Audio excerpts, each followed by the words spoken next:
Dear Mother, I am writing this as a letter I never managed to say aloud when I was 13 and thought bravery was something adults were born with, because I have finally learned it is something they manufacture out of necessity, like soap from ash.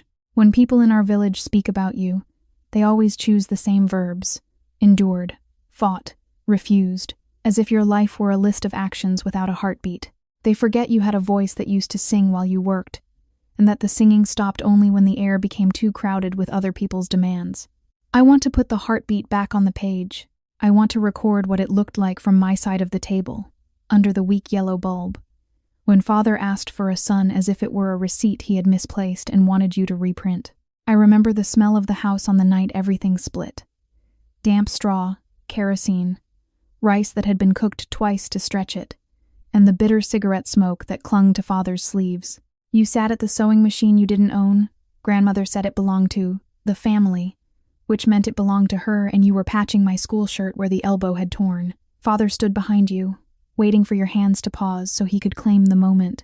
When he finally spoke, his tone carried the false softness of someone delivering an ultimatum politely.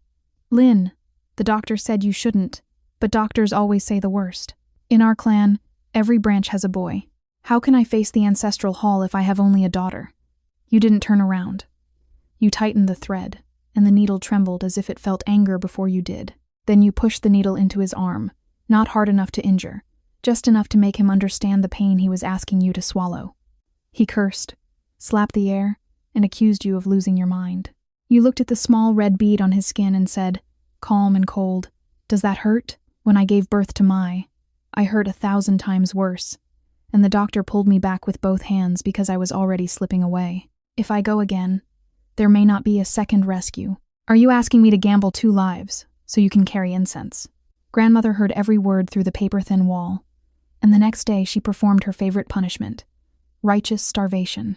She lay on her bed like a martyr, refusing water, refusing porridge, refusing the rice soup you tried to spoon between her cracked lips. She moaned loud enough for neighbors to hear, and neighbors arrived like flies to sweetness, not to help but to witness. They sat on our stools and delivered village law in the same sentence. A daughter-in-law who cannot provide sons is a broken tool. A husband who leaves is unfortunate, but necessary. When you finally snapped, you did it the way thunder snaps, not slowly, not cautiously, but all at once. In the courtyard, with 3 aunts and 2 uncles watching as if your marriage were a public drama, you stood upright and asked grandmother a question she couldn't answer. If sons are so essential, why didn't you give your own son a brother? Or why don't you, now, at your age, try to add 1 more to the clan? If you succeed, I will sit by your bed in confinement and feed you spoon by spoon. Will you? Someone laughed, shocked. Someone hissed for you to stop. Grandmother's face turned the color of eggplant, and she collapsed back on the bed, still alive, still furious, still calculating. Father, however, did not see calculation. He saw the threat of shame. In our village, shame is more dangerous than poverty, because everyone shares it. That week, while you boiled water for his mother and scrubbed the floor with salt, Father slept at the old house with her, as if loyalty could be proved by distance. I crept into your bed and asked in a whisper whether ghosts really came for you in childbirth. You stroked my hair and admitted the story about black and white spirits was a tactic to scare a foolish man, but your eyes softened when you said you were not afraid of dying for yourself, only afraid of dying and leaving me to be trampled. You were teaching me a strange lesson. Sometimes you invent monsters so real humans will back away. I was too young to understand the strategy, but I understood the tenderness in the lie. When Father declared divorce, the village reacted as if a storm had been announced. People gathered in our yard. Some brought sunflower seeds for snacking, as if heartbreak were a festival. Father held his head down and spoke about responsibility, lineage, tradition, and the way good men must think ahead. You listened in silence, then said the sentence that changed the angle of my life. If we separate, Mai goes with me. That was not romance. That was triage. Grandmother's hand snapped out like a claw. She grabbed my wrist and hissed that I was a Kwan, that I belonged to the clan, that I would starve with you. Father wavered, because wavering was his talent, and Grandmother whispered that a 10-year-old girl could still do labor, could still care for a future baby boy, could still be useful. I watched their faces, and I realized adults could describe children as tools without hearing how monstrous it sounded. You met their calculation with a colder one. Fine. If you keep her, I won't divorce. Tomorrow I will get sterilized. Then you can remarry 10 times. It will not matter. This clan will end with you. That was the first time I saw fear leak into grandmother's eyes. Not fear of losing you, but fear of losing the future she imagined controlling. Patriarchal logic is fragile. It collapses when women refuse to cooperate. Overnight, grandmother's hunger strike ended. She sat up, drank water, and scolded you for speaking nonsense, while father stared at the floor as if he had discovered a crack in his own authority. The divorce happened anyway, not with papers as clean as city people imagine, but with arguments scribbled in ink, with the village cadre stamping forms while pretending not to take sides, with father's relatives promising he would help, and then treating help as a favor you should thank them for. You moved me to the old house your own father had left you on the edge of 2 hamlets, the house everyone called unlucky because the wind whistled through its gaps like a complaint. The roof leaked, the floor had soft spots, and at night the insects sounded like they were holding meetings. I remember you climbing onto the roof with a bundle of tiles, your hair tied up, your hands quick, your posture stubbornly balanced on beams that could have snapped. I stood below passing tiles upward, trying to be useful, trying to prove that choosing me was not a mistake. The late afternoon sun was honey-colored, and you hummed while you worked, a song without words, a song that sounded like you were patching more than a roof. Father bicycled past that day, stopped, and pulled roasted peanuts from his pocket for me, as if he still wanted the performance of fatherhood. He told you he had been on a blind date, and he said the woman was not as good as you. Then he offered again his price. Give me a son, and I'll give you another chance. A tile slipped from your hand and shattered at his feet. You did not apologize. You said, "Move, you're blocking the light." He got angry and tried to threaten you with the village's cruel math. A woman who cannot bear children will never find a decent husband. You smiled without warmth and replied, "A radish 3 inches long thinks it's a mountain. You're not as precious as you believe."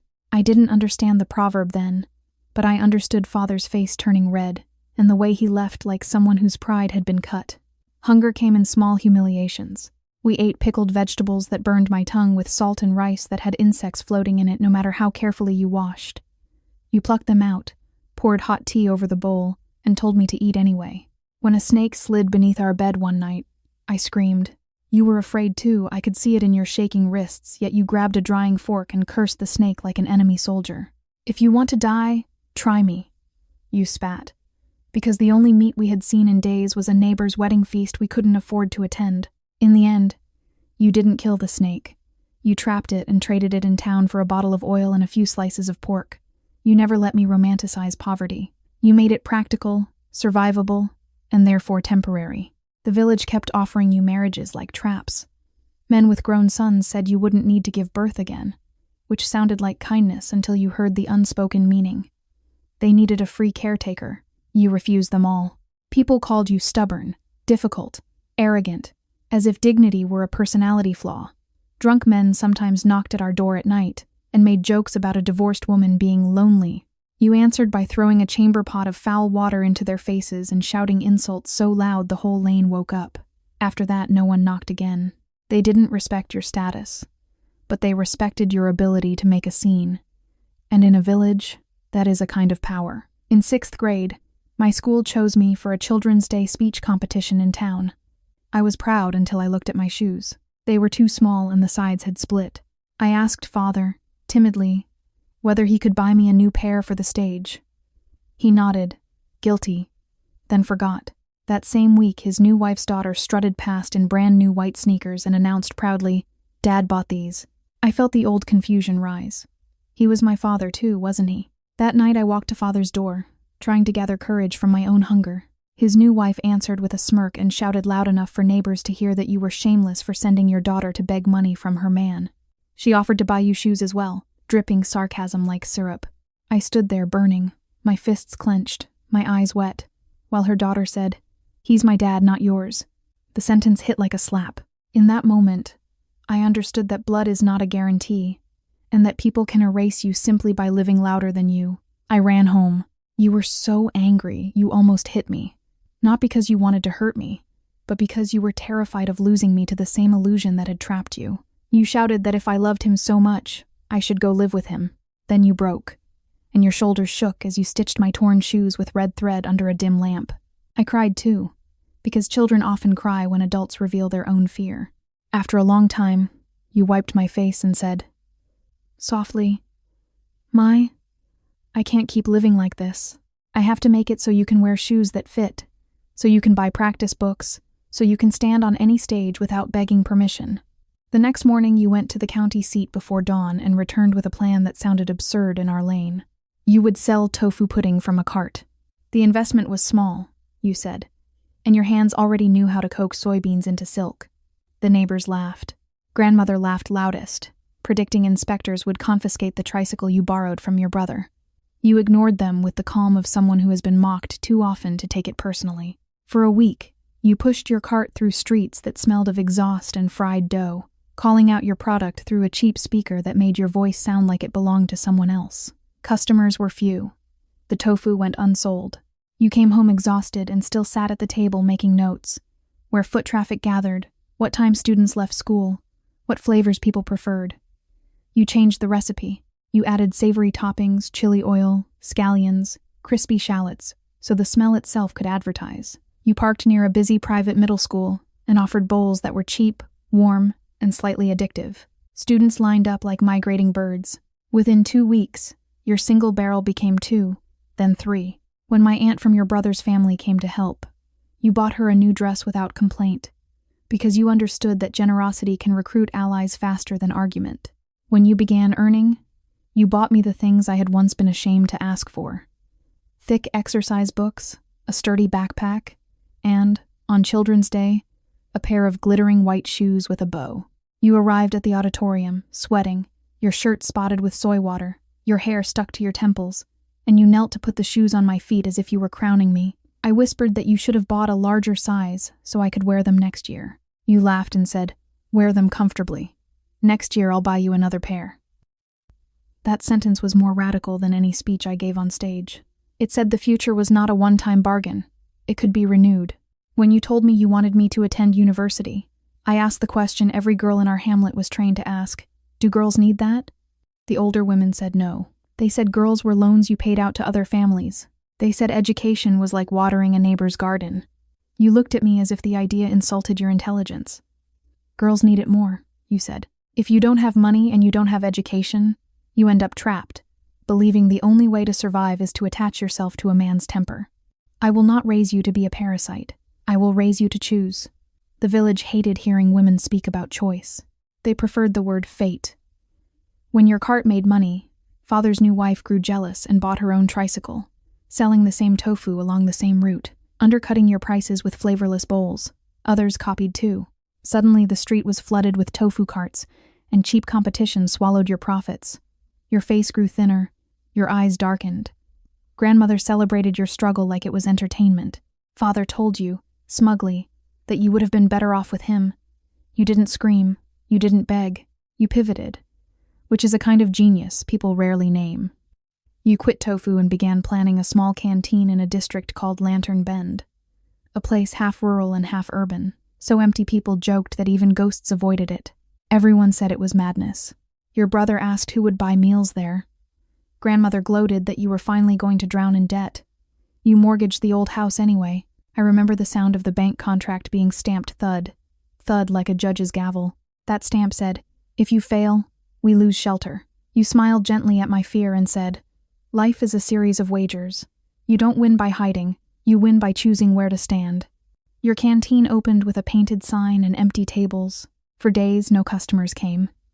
We cooked rice and vegetables, waited, then ate the leftovers ourselves. The village mocked you so loudly I could hear it even while studying. They said you were taking loans to fund my tutoring, that you were dragging me into a sinkhole, that I should quit school and work like other girls. Father's wife suggested I marry an older butcher who had 2 sons, because his bride price could solve our debt. I felt nausea at the casual way they sold futures. You replied with a smile sharp enough to cut. "If you love my debt so much, tell Father to pay some, since I didn't collect a penny of child support." Father's wife exploded. You ended the argument by saying, "Don't bark at a door you never fixed." Later, when I asked why you chose Lantern Bend, you didn't answer with romance. You answered with observation. The government had posted notices about relocating the county hospital, and construction rumors were already moving through cadres' conversations. When the hospital comes, you said, people will come. And when people come, they will need food. You were betting on infrastructure, on policy, on the slow movement of cranes. In other words, you were betting on reality rather than gossip. Months later, the sound of excavators arrived like thunder. Dust rose. Steel rebar gleamed in sunlight.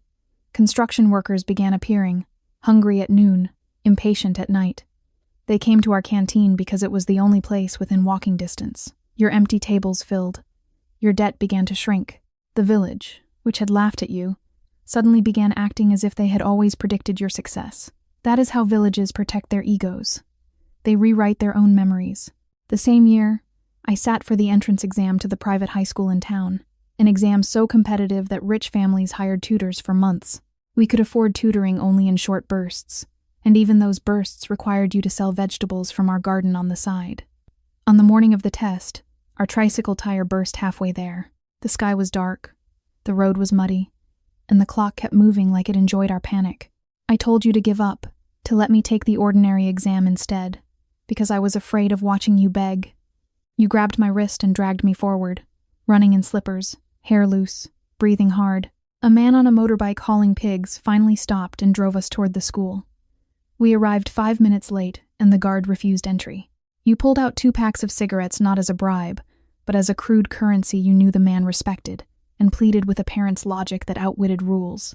Even the national exam allows 15 minutes. Why is your gate stricter than the country? When the guard hesitated, you shoved me through the opening and said, "Write first, apologize later." I took the paper with shaking hands. I wrote my essay as if the ink were a lifeline.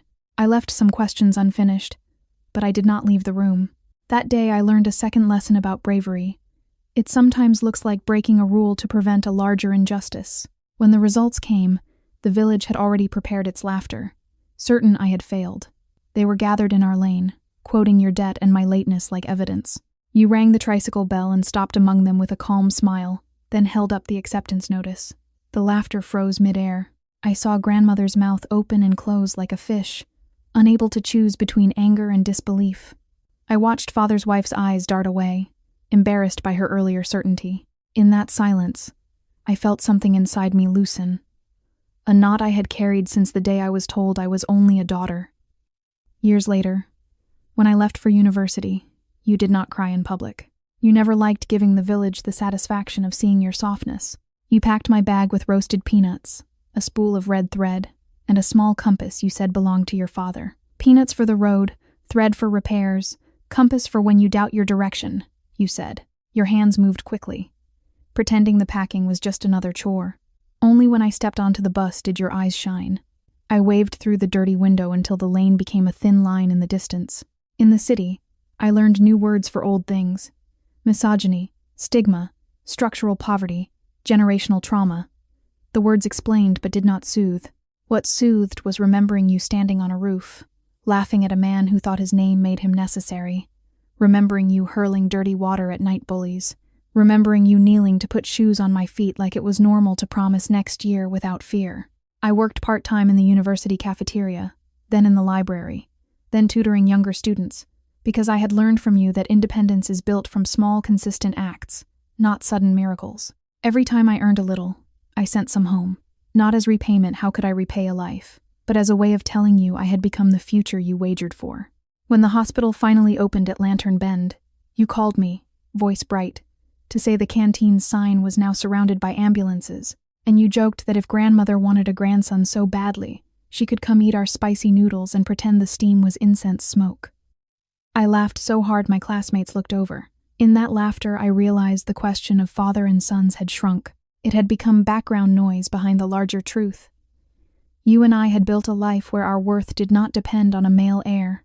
I still wonder, sometimes, what would have happened if you had chosen comfort over struggle, if you had agreed to risk your body for a son, if you had stayed married for the sake of appearances. The village would have praised you, and you would have disappeared inside that praise. You chose the harder road that looked, from outside, like selfishness. People called you sharp-tongued, but that tongue was your shield. People called you arrogant, but that arrogance was your refusal to accept humiliation as a price for survival. People called you unlucky, but you proved luck can be manufactured by attention and timing. I am writing this letter now because I want you to know what you rarely allowed yourself to hear. Your courage did not just keep us alive. It taught me how to live without begging permission. If I ever have a daughter, I will tell her about you without turning you into a saint. I will tell her you were afraid and did it anyway. I will tell her you were tired and still cooked. I will tell her you were lonely and still chose dignity. And I will tell her that our family line did not end because there was no son. It continued because there was a woman who decided her child's future mattered more than a clan's superstition. If this letter reaches you in a quiet moment, maybe after the lunch rush when the tables are wiped and the broth pot is cooling, I hope you will read it and let yourself feel proud without immediately scanning for the next problem to solve. The village taught women to celebrate only in secret. I am giving you celebration in ink, in plain sight, so you can keep it like a warm brick by your feet on a cold night. Love, my postscript. The first time I understood how deeply you were willing to risk yourself for me was not when you shouted at father or when you slammed the door on drunk men, but when you admitted you were frightened of the bank contract and still signed it. You said, "Fear is a warning light, not a stop sign." And I repeated that in my head in university whenever I felt out of place among students who spoke as if money were air. In those moments, I pictured you counting coins on the table and still setting aside a few for my practice books, and the shame that tried to shrink me would back away. There was a small scene the village never saw. One rainy afternoon, after a day with no customers, you sat in the canteen's doorway and watched water drip from the awning. I brought you my notebook and asked you to quiz me on English words. You tried, mispronouncing several, and then we both laughed until our bellies hurt. You said, "If I had studied, I'd be the one leaving this place." And then you shook your head as if correcting a thought. "No," you added. "I am leaving it by sending you."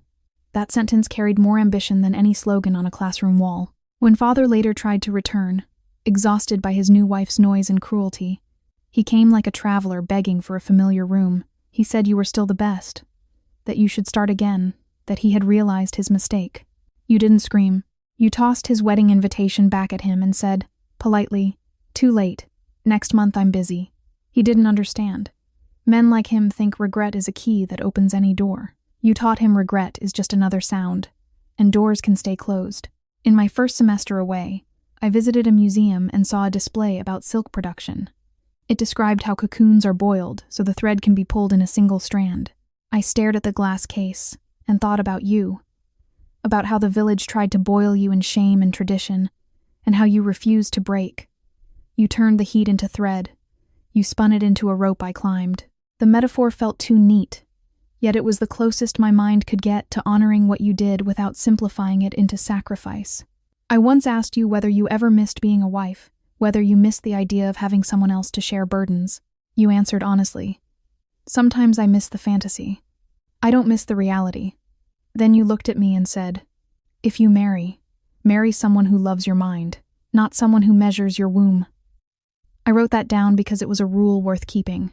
When the hospital construction began, you started waking earlier to cook for workers who needed breakfast before sunrise. You experimented with pickled radish, chili paste, and bone broth, learning which flavors made tired people sit down and eat fast. One worker, older and stern, began calling you boss sister with respect. Another said your noodles were better than his wife's, and you rolled your eyes and told him to compliment his wife in front of her instead of in front of you. The canteen became a small universe where your sharp humor kept men from treating you like free decoration. On the day the hospital opened, you didn't buy firecrackers. You bought extra vegetables and a second-hand refrigerator. You said firecrackers are loud for a minute, while a refrigerator keeps food safe every day.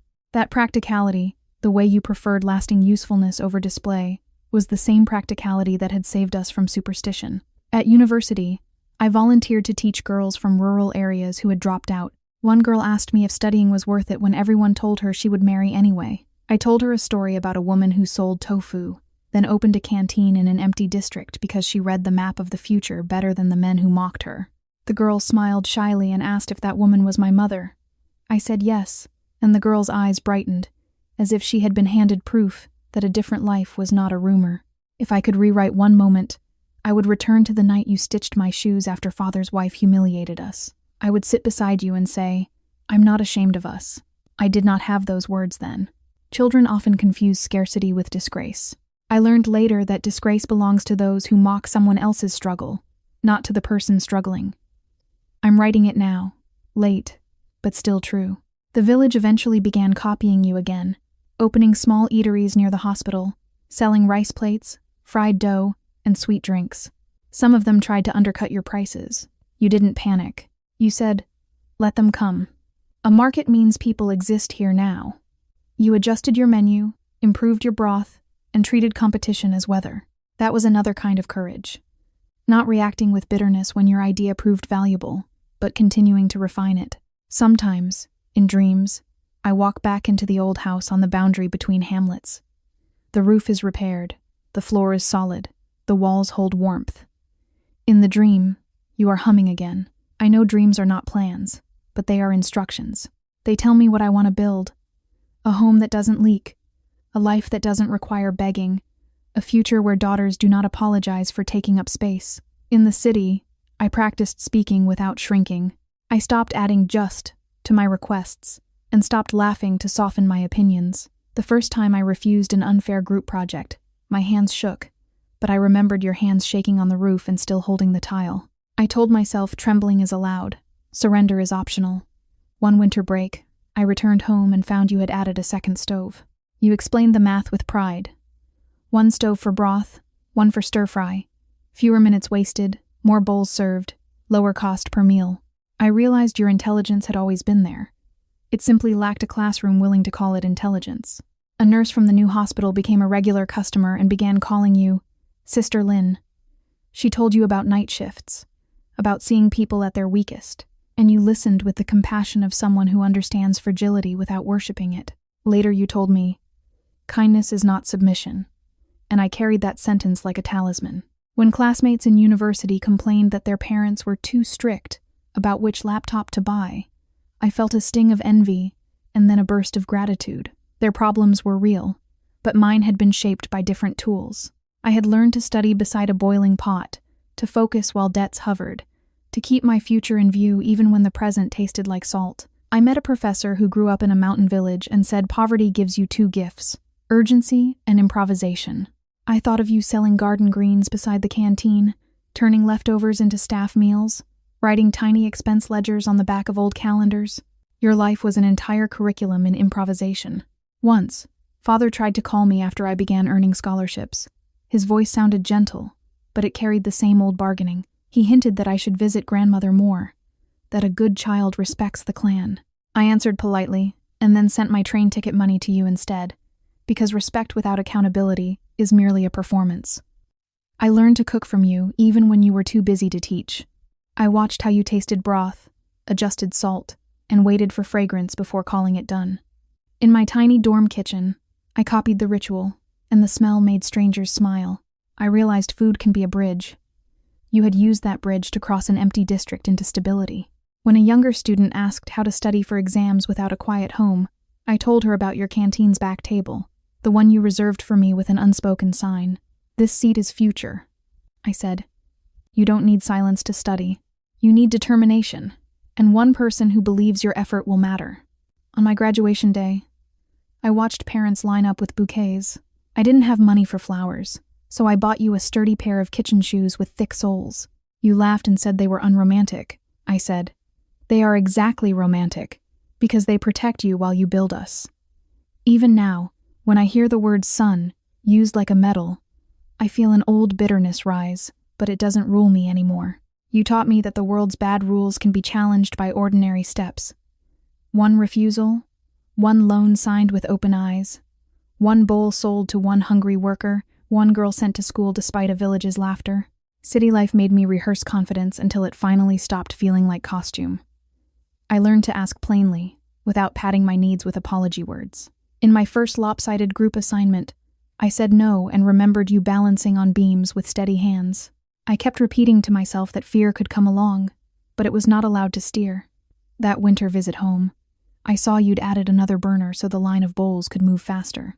You turned kitchen efficiency into survival math, counting minutes the way other people count money. It struck me again that you were brilliant long before anyone dared to call it brilliance. A young nurse began stopping by after night shifts, her badge swinging as she asked for something hot and simple. Later, you taught me that compassion can have a backbone, and that lesson stayed. Hearing classmates complain about tiny restrictions, I thought of our debt ledger and felt oddly calm. They weren't wrong to feel pressure. They were simply shaped by gentler tools than mine. Steam and noise never stopped me from focusing, because you had trained my attention like a muscle. One afternoon, an inspector arrived with a clipboard and a bored face, asking about permits as if hunger could be licensed. You didn't argue. You offered tea, showed receipts, and asked which rule he cared about most. By the time he left, he had stamped the paper and eaten half a bowl of noodles. And you told me later that winning is often just staying calmer than the person trying to scare you. When a competitor opened across the road and hung a bright sign, the village waited for you to panic. You didn't lower prices into a race to the bottom. You cleaned the tables faster, kept the broth consistent, and greeted regulars by name. People don't always chase the cheapest thing, you said. They chase the place that makes them feel seen. At university, I joined a student society for first-generation students, and in their stories I kept hearing echoes of ours. Parents working night shifts, siblings sharing textbooks, shame disguised as laughter. We traded strategies like contraband, which scholarships to apply for, how to negotiate dorm fees, how to answer questions about family without letting pity crawl under our skin. I took an internship in a small office where everyone spoke in soft politics, and I missed your directness. The first time my supervisor tried to take credit for my work, I felt anger rise, then remembered you on the roof saying, "Move, you're blocking the light."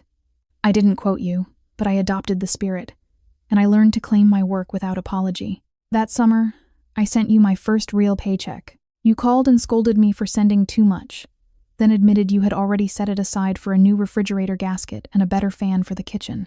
Even your pride was practical. It always turned toward keeping the machine of daily life running. Grandmother grew older and quieter, her demands shrinking as her body weakened. When she finally asked for you, not for forgiveness but for help, you went anyway, because you were never cruel. You fed her porridge with the same steady hand you used on my shoes, and afterward you told me kindness does not require surrendering the truth. When I brought a friend home for the first time, she expected the village to be quaint. She watched the way neighbors counted our bowls and measured our success with their eyes, and she whispered, startled, "They don't let you breathe." You shrugged and said, "They never did." And for the first time I understood how normalized pressure becomes when you grow up inside it. The canteen's walls eventually gained photos, a worker posing with his hard hat, a nurse smiling with her mask pulled down for a second, me in my graduation robe, looking like a stranger to my own childhood.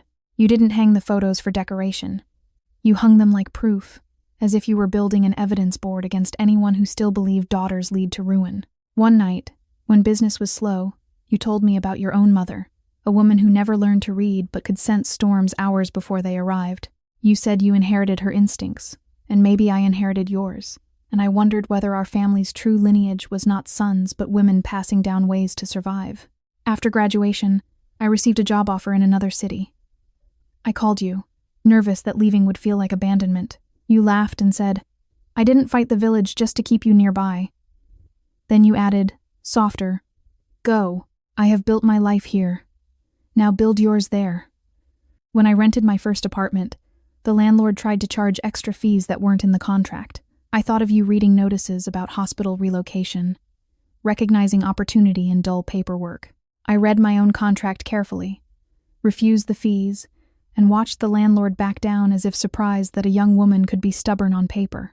I visited Lantern Bend on a rainy weekend and saw that the district had become crowded. Pharmacies, small shops, a line of taxis waiting by the hospital gate. Your canteen sat among them like a lighthouse that had somehow survived the first storms. You gave me a bowl and said, "Taste." Still the same. I tasted, and it was still the same, and I realized consistency is its own kind of love. Sometimes Father appeared at the edge of the canteen, hovering like someone unsure whether he deserved a chair. You treated him like a normal customer, neither worshipping nor punishing. I watched him swallow embarrassment with his noodles, and I learned another adult lesson. You can hold boundaries without turning your heart into stone. In my new job, a colleague asked if I ever felt resentful about my upbringing. I told her resentment is a fuel that burns fast and leaves you hollow. What lasted, I said, was my mother's example. A method for turning refusal into movement, and movement into a future.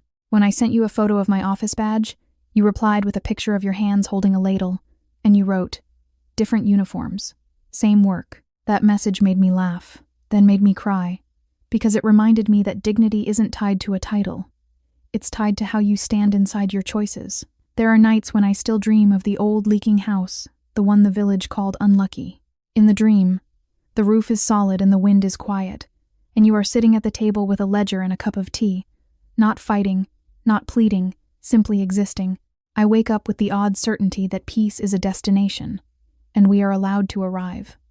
1 month the price of cooking oil jumped, and everyone grumbled as if the sky had personally insulted them. You adjusted quietly, using slightly smaller ladles for fried toppings and focusing on broth and vegetables. "Margins are like seams," you said. "They hold until they rip, so you reinforce them before that." A delivery driver began bringing you fresh herbs at dawn, because he said your soup tasted better when the greens were alive. You paid him fairly and never made him wait. In a place where people often squeeze the poor, you refused to build your comfort on someone else's delay. I once asked you why you never bought fancy decorations for the canteen. You pointed at the clean floor and the neatly stacked bowls. "This is my decoration," you said. Order is expensive in a chaotic life. When I started dating, you didn't demand names or families like other mothers did. You asked 2 questions instead. Does he respect your work? And does he respect your rest? I had never heard anyone talk about rest as something deserving respect, and it made me choose more carefully. A classmate visited my apartment and laughed at how neatly I labeled my spice jars. I didn't explain that labels calm my mind the way your ledger calmed yours. We build small systems to keep old fears from running the house. During a power outage at Lantern Bend, the hospital generators hummed while the street went dark. You lit candles, cooked with what you could, and served workers anyway. Someone joked that you were tougher than the hospital itself, and you replied that toughness is simply refusing to waste what you have. An old neighbor who used to mock you came one evening to ask for advice about her daughter's schooling. You listened, offered practical steps, and didn't mention the past. Later I asked why you helped her. You said, "Because the daughter didn't mock me. I saved for months and bought you a stainless steel pot big enough for a festival." You tested it, nodded, and said, "Good. Now the broth won't scorch when I'm distracted." Your praise always arrived disguised as problem-solving. At work, I learned that meetings can be battles fought with smiles. I was surprised how familiar that felt. The village had trained you for politics without ever naming it. The city simply gave it a title and a conference room. In my 3rd year, I failed an exam for the first time. I called you ashamed, expecting disappointment. You laughed softly and said, "Good. Now you know you can survive failure." Then you told me to eat something warm and sleep, as if the solution to shame was always care. One rainy season, the road to our old house flooded and the ground turned to thick mud. You walked anyway, carrying tools, because you insisted on checking the roof before it could leak again. Watching you, I realized love often looks like maintenance. The canteen hired a teenage helper, a boy with quick hands and a stubborn mouth. He tried to flirt with the nurses and got scolded. You made him apologize and then taught him to chop vegetables properly. You didn't raise sons, but you still raised standards. I watched you negotiate with suppliers. Never loud, never flattering, always precise. You didn't beg for discounts. You offered steady orders and paid on time. Trust, you showed me, is a currency that doesn't devalue as quickly as cash. Once, a customer complained loudly that your noodles were too spicy, hoping to get a free bowl. You listened, offered water, and suggested the plain broth option.